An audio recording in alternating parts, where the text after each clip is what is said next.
Hello అండి, praise lord. క్షీరసాగర భద్రం కార్యక్రమానికి స్వాగతం. మీ పేరేంటి, ఎక్కడి నుంచి కాల్ చేస్తున్నారు?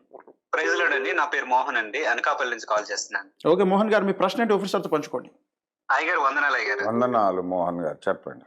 అయ్యగారు చిన్న సందేహం. అయ్యగారు, చెప్పు. ఆత్మను పొందుట, ఆత్మ చేత నింపబడుట రెండు ఒకటా కాదా? కాదు. ఆత్మను పొందుట వేరు, ఆత్మ చేత నింపబడడం వేరు.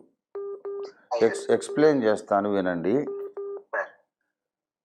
అసలు మొట్టమొదట యేసుక్రీస్తే నా ప్రభువు, ఆయనే నా రాజు.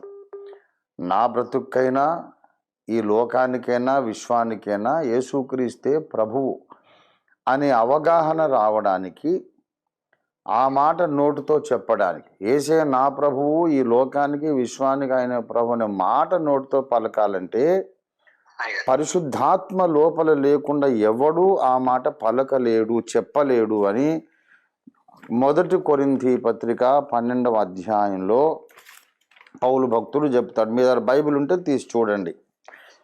12:3.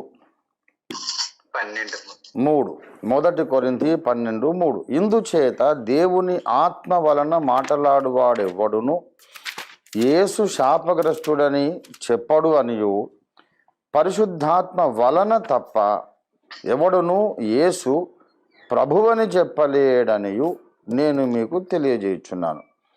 యేసు ప్రభువని అంటే జీసస్ ఈజ్ లార్డ్. యేసు ప్రభువై ఉన్నాడు. ఆయన మామూలు వ్యక్తి కాదు, ఆయన పరిపాలకుడు, ఆయన సర్వాధికారి అనేది నోటితో చెప్పాలంటే పరిశుద్ధాత్మ వలననే మాట్లాడితే, పరిశుద్ధాత్మ ద్వారా మాత్రమే ఆ స్టేట్మెంట్ చెప్పగలుగుతాడు. పరిశుద్ధాత్మ వలన తప్ప ఎవడు కూడా Jesus is my lord, the lord of the universe అని ఎవడు చెప్పలేడు అనే సంగతి ఇక్కడ 12:3లో చెబుతున్నాడు. కాబట్టి ఎవరైనా యేసే నా ప్రభు అని అంటున్నాడు అనంటే లోపల పరిశుద్ధాత్మ ఉంటేనే వాడు ఆ మాట అనగలడు. ఇది ఎప్పుడు అనంటే నమ్మి బాప్తిస్మం పొందినప్పుడే పరిశుద్ధాత్మ వచ్చేస్తాడు సైలెంట్గా లోపలికి. ఇది వాగ్దానము, ఇది వాగ్దానం. మనం అపోస్తలుల కార్యాలు 2వ అధ్యాయం 38 చూడండి, దయచేసి 2:38.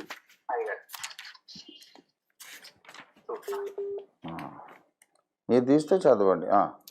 పేతురు, మీరు మారు మనస్సు పొంది పాపక్షమాపణ నిమిత్తం ప్రతివాడు యేసుక్రీస్తు నామమున బాప్సం పొందుడి, అప్పుడు మీరు పరిశుద్ధాత్మను వరం పొందుదురు.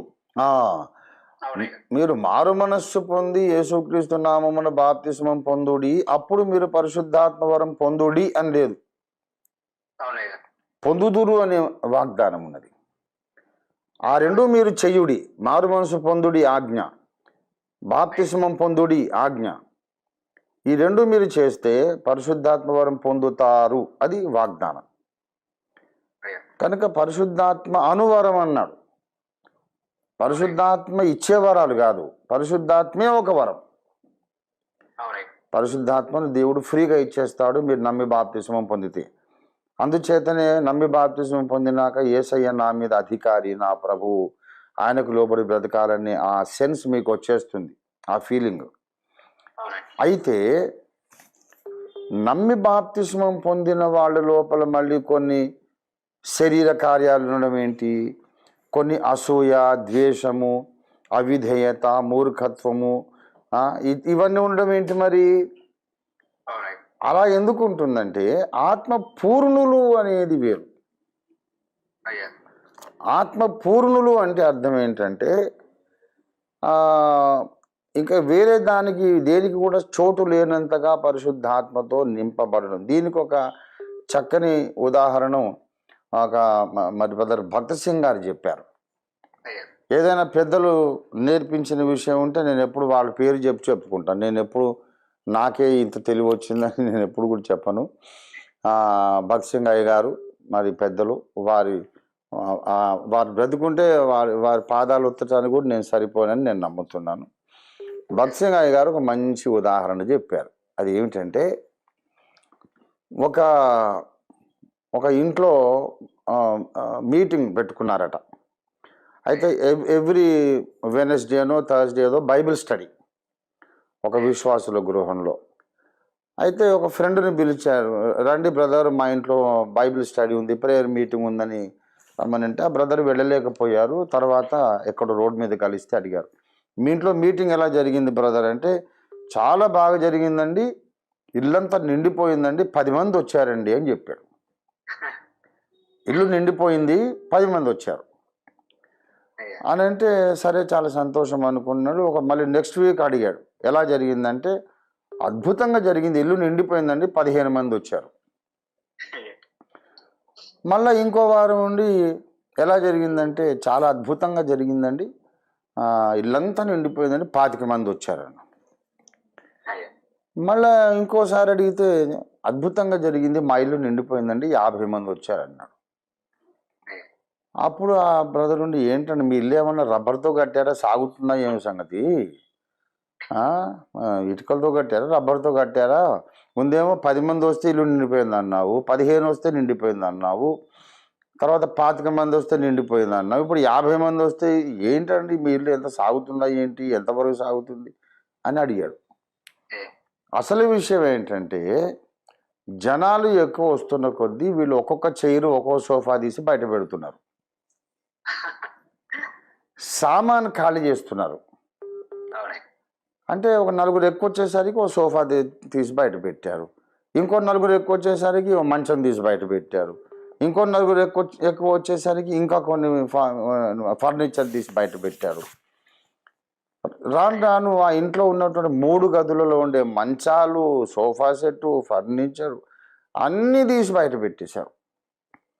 ఇంట్లో ఏ చిన్న సామాను, కుర్చీ, స్టూల్ లేకుండా బయట రోడ్డు మీద పెట్టేస్తే 50 మందికి సరిపోయింది ఇల్లు. అంటే మన హృదయంలో కూడా అలాగూ చాలా సామాన్లు ఉంటాయని భగత్ సింగ్ అయ్య గారు చెప్పారు. విన్నారా? మన ఇంట్లో వేరే వేరే సామాన్లు ఉన్నప్పుడు పరిశుద్ధాత్మ దేవుడు పూర్తిగా మనలో నింపబడడానికి అవకాశం లేదు. ఆయన మనలో పూర్తిగా నిండిపోవాలంటే మనలో ఉండే సామాన్లన్నీ బయట పెట్టేసేయాలి. అంటే ఈ లోకం మీద ఆశలు, ఆకర్షణలు, మన సొంత అభిప్రాయాలు, ఆలోచనలు, మన జీవితం గురించి మనకున్నటువంటి ప్రణాళికలు అన్నీ తీసి బయట పెట్టాలి. మనల్ని మనం ఎంత ఖాళీ చేసుకుంటామో అంత అధిక క్వాంటిటీలో పరిశుద్ధాత్మ మనలో నింపబడతాడనమాట. గనక ఇంకా సామాన్లు చాలా పెట్టుకుంటారు కనుక ఈ కొద్దో గొప్ప పరిశుద్ధాత్మ లోనికి వస్తాడు. వచ్చిన తర్వాత వీడు ఇంకా అసూయపరుడు అయి ఉంటాడు, ద్వేషం కలిగి ఉంటాడు, అవిధేయుడు అయి ఉంటాడు, వేషధారణ, కపటము, నాటకాలు ఆడడం, అబద్ధాలు ఆడడం అన్నీ చేస్తుంటాడు. అయితే ఆత్మను కలిగిన వాడు తప్పు చేస్తాడేమో, ఆత్మ పూర్ణుడు తప్పు చేయడు. ఆత్మతో నిండుగా నింపబడి ఇంకా లోపల ఏ చిన్న సామానుకు చోటు లేదు, అన్నంతగా నింపబడిన వాడు తప్పు చేసే అవకాశం లేదు. ప్రత్యక్ష గుడారము అలా నింపబడింది, సొలొమోను కట్టిన దేవాలయం అలా నింపబడింది. ప్రత్యక్ష గుడారంలో షకీనా మేఘం నింపబడినప్పుడు సేవ చేయడానికి ఎవరు యాజకులు కూడా లోపలికి వెళ్ళలేకపోయారని ఉంది. అలాగే సొలొమోను కట్టించిన ఆలయం కూడా సేవ చేయడానికి యాజకులు పరిశుద్ధ స్థలంలో నిలవలేక బయటికి పరిగెత్తారు. పరిశుద్ధాత్మ నిండుగా నింపబడ్డప్పుడు పరిశుద్ధాత్మకు తప్ప, దేవునికి తప్ప ఇంకా దేనికి చోటు ఉండదు, అన్ని బయటికి పారిపోతాయి. అయితే పారిపోతున్న వాటిని మనం తెచ్చుకొని మన లోపల పెట్టుకుంటూ ఉన్న కొద్దీ మనలో పరిశుద్ధాత్మ పూర్ణత తగ్గిపోతూ ఉంటుంది. అది కనుక ఆత్మను కలిగి ఉన్నవాడు వేరు, ఆత్మ పూర్ణుడు, ఆత్మతో కంప్లీట్గా నింపబడినవాడు వేరు. అందుకే పౌలు భక్తుడు ఎఫెసీ సంఘానికి రాశాడు, మీరు ఆత్మ పూర్ణులై ఉండుడి. అది ఆజ్ఞ. ఆత్మను పొందుతారు అనేదేమో వాగ్దానం, ఆత్మ పూర్ణులై ఉండండి అనేదేమో ఆజ్ఞ. మళ్ళీ అది something you have to do, నువ్వు చేయాల్సింది. నేనేం చేస్తాను సార్ ఆత్మతో నింపబడడానికంటే, ఏం లేదు, నీలో సామాను ఖాళీ చేసేయడమే. అది విషయం. ఇంకొక చిన్న